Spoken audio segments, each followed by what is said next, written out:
If you're staring at stacks of old papers thinking, I have to sort through every single one of these before I can finally get organized, I need you to stop because you do not. Oh, and if you've been thinking you need an entire weekend to sort through 20 years of paperwork, good news. You don't have to do that either. There's an easier way to handle old papers. And once you hear it, you're going to feel 50 pounds lighter.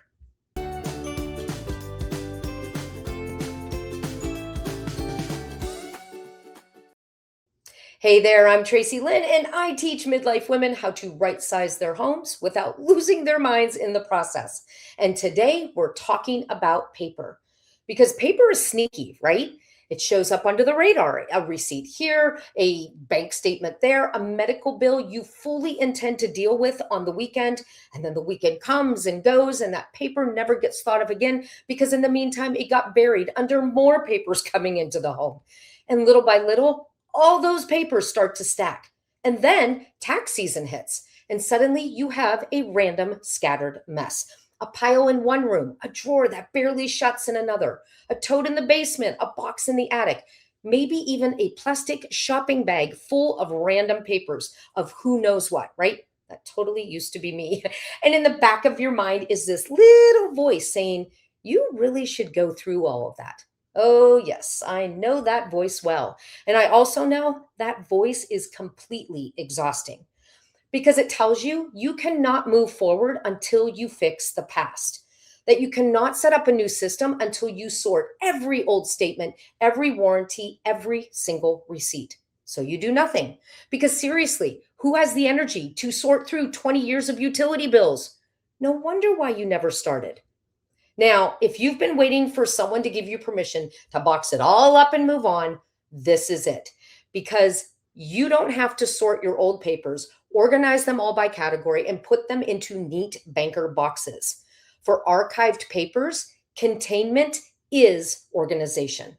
All right, let me say that again. For past papers, containment is your organization. Okay, you can let go of that breath you've been holding. Okay, so here's exactly what you're going to do. First, you need to gather up all the loose papers. So walk your home and look for those loose items from drawers, from totes, from bags, closets, even your car. Use a laundry basket while you're doing this and just walk your home looking for those past papers. Then gather up any boxes of old papers, boxes, totes, bags, whatever it is you have in your attic, your basement, your storage area, wherever it is. Get all of those old papers together. For step two, anything that's not in a box, or if it's in a box that is literally falling apart, you want to put it into a new container. So that could be a box from Amazon, maybe a box from another delivery that you got, maybe an old tote that's sitting around waiting to be used. Don't go out and buy anything. Look to see what you have and use that as your storage item. Then, oh, and if you have plastic bags with papers in them, don't take them out of the bags. Just put the whole thing in the box. We're keeping this simple. Bag and all, just put it right in the box. When you get a box or container filled up, look through the papers quickly for an approximate roughest early date and the oldest date. Oldest date, then the newest date. I said that backwards. So look for that rough range of dates and write that on the outside. It doesn't matter if it's a span of 1 year or a span of 5 years. Just write it on the outside so you know approximately what's inside. Then step number 4, choose one easy to access location in your home so that it's easy for you to get to without asking for help. So I don't want you to bury it behind a bunch of big boxes in your attic. I don't want you to shove it in the back of a crawl space. I don't want you to put it in a pull down attic stairs in your garage if you need help getting to it. Put it in an easy to get to area. So a floor of your guest bedroom closet. If you have a walk-in attic, you could put it on the floor there. If you have a basement, you could put it on the floor down there, right? Think simple so it's easy for you to get to. That way, if you do need to go in those boxes, it's not a big chore. It's just another task. Okay. And then step number 5, keep only this year and last year out because those are your active papers. Last year for taxes, this year for filing. That's it. Now, let's clear something up before we move on. This is not you shoving papers in a corner and pretending they don't exist. That's not what we're doing here. When papers are scattered all over your house, stuffed in random drawers and bags and boxes in 5 different places, that's chaos. But when you gather them up, put them in containers, label them, and then house them in one location, that's a system. You're not organizing the contents of the boxes, that's true, but you are organizing where they belong. And for archived papers, that is all that you need. Now, I know at this point, some of you are either thinking or actually saying out loud, but what if I need something? So let me tell you what happened when I did this. So about 7 years ago, I had boxes everywhere.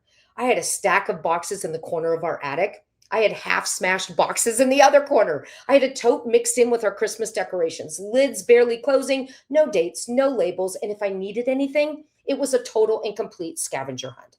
So I gathered everything up, put them into sturdy boxes, wrote the rough date on the outside, and put them on a shelving unit right inside of my walk-in attic. It was an 8 shelf unit and I had boxes on every shelf, but that didn't matter because my organizational system was dating and putting them in one area. And that's what I did. And do you want to know how many times I needed to go into those boxes in 7 years? Once, just one time. That was it.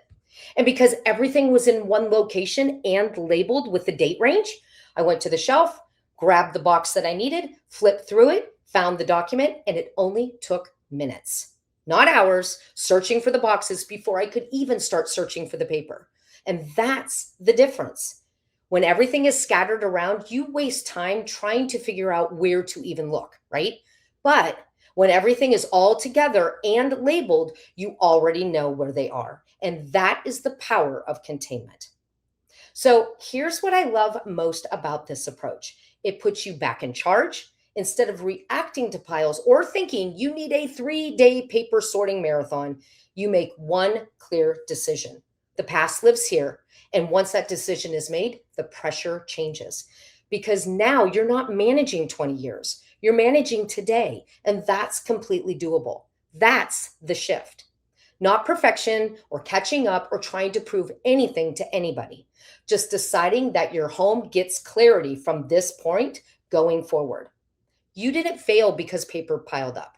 There's no fail at all. You were busy living a full and amazing life. But now you're choosing simplicity. You're choosing one location, one system, one clear boundary around the past. And when that boundary is in place, something powerful happens.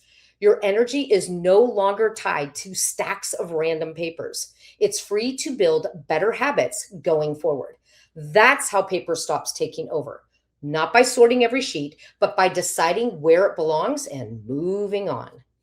Okay, I really hope I gave you the permission you need to finally deal with those old papers in a way that feels doable because you don't need another overwhelming project. You just need a smarter first step. Now, if this made you breathe just a little bit easier, give the video a thumbs up and make sure you subscribe so I can bring you more practical ways to right-size your home without turning it into a full weekend marathon. And if you want to learn more about the right size living method, you can grab the free guide using the link down below or type in declutterinminutes.com/RSL. Now, before you head out, make sure you tell me in the comments, what area in your home are you ready to right size? I would love to know what that is. And remember, box up the past, manage the present, build the future. Okay, that's all I have for you today. Take care. I'll see you soon. Bye.